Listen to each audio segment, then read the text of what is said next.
বাংলাদেশ থেকে একটা দল বিতাড়িত হওয়ার পরে বাংলাদেশে বহু দুর্ঘটনা ঘটে যাচ্ছে। কেউ আমরা দেখতে পাই, কেউ দেখতে পাই না। আসলে সোশ্যাল মিডিয়ার মধ্যে এরকম এরকম খবরাখবর বাইরেও যা আপনার কল্পনা, আমার কল্পনার বাইরে। আসলে আমি দু একটা ভিডিও দেখাবো এটার ভিতরে, আপনারা ভিডিওটা কন্টিনিউ করতে থাকেন। এখন বর্তমানে আপনার ছেলে মেয়েদেরকে আপনি কিভাবে প্রশিক্ষণ দিবেন, কোন স্কুলে পড়াবেন, সেটা আপনার ব্যক্তিগত মতামত, আপনাকে কেউ বাধ্য করতে পারে না। আর আমি যে ভিডিওটা দেখাবো সেই ভিডিওতে আপনাদেরকে বাধ্য করা হচ্ছে না, কিন্তু বলা হচ্ছে সিদ্ধান্ত আপনার হাতে। আপনি কোন জায়গায় ভর্তি করাবেন আপনার ছেলে মেয়েদেরকে। তো এই আসলে এরকম ভয়ঙ্কর ভয়ঙ্কর তথ্যগুলো আমরা ইতিমধ্যে দেখতে পাই।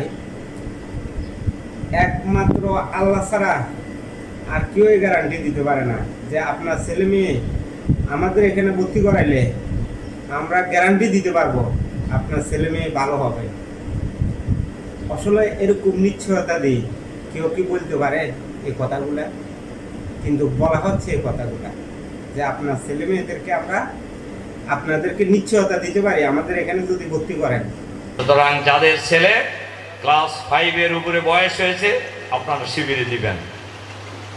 যাদের মেয়ের বয়স ক্লাস 5-এর উপরে হয়েছে সবাই ছাত্রী সংস্থায় নিজেদের বাচ্চাদেরকে নিয়ে ভর্তি করে দিবে। ইসলামী ছাত্র শিবির এবং ইসলামী ছাত্রী সংস্থা বাংলাদেশের ছাত্র ছাত্রীদের জন্য সবচাইতে নিরাপদ ঠিকানা। আরেকটা সংবাদ দেখলাম যে বিএনপি যদি দুর্নীতি যদি বন্ধ না করে, বলা হচ্ছে তাদের পরিণতি হবে আওয়ামী লীগের মতো। কি ভয়াবহ তথ্য দিচ্ছে, দেখেন কি ভয়াবহ কথাগুলো বলতে আছে। আসলে আমরা সবাই মিলিয়ে এই দেশ থেকে স্বৈরাচার বিতাড়িত করেছি, কিন্তু কয়েকটা গোষ্ঠী দাবি করতে আছে তারা নাকি স্বৈরাচারের দেশ থেকে বিতাড়িত করেছে। এখন তাদের মনোভাবগুলো দেখা যাইতেছে স্বৈরাচারের মতো।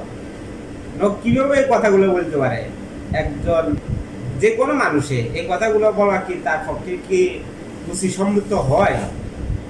সে বলতে আছে আওয়ামী লীগের পরিণতি যেরকম হয়েছে ঠিক এই দলটারও পরিণতি এমনই হবে যদি এই সমস্ত দুর্নীতির থেকে যদি বাইরে না আসে। এই কথাগুলো বলতে আছে একটা দল, একটা দলের নেতাকর্মী। তো এই দলের নেতাকর্মী কারা এই কথাগুলো বলতেছে আপনারা এই ফোর্সগুলো দেখলে বুঝতে পারবেন কারা এই দেশের ভিতরে বিভ্রান্তিগুলো সৃষ্টি করতে আছে। আসলে আমাদের জনগণকে মুখোমুখি করে ফেলতে আছে এই রাজনৈতিক দলগুলা। মনে হয় যেন যেভাবে হুঙ্কার দিতে আছে দেশের ভিতরে লাগে যুদ্ধ শুরু করে দিব।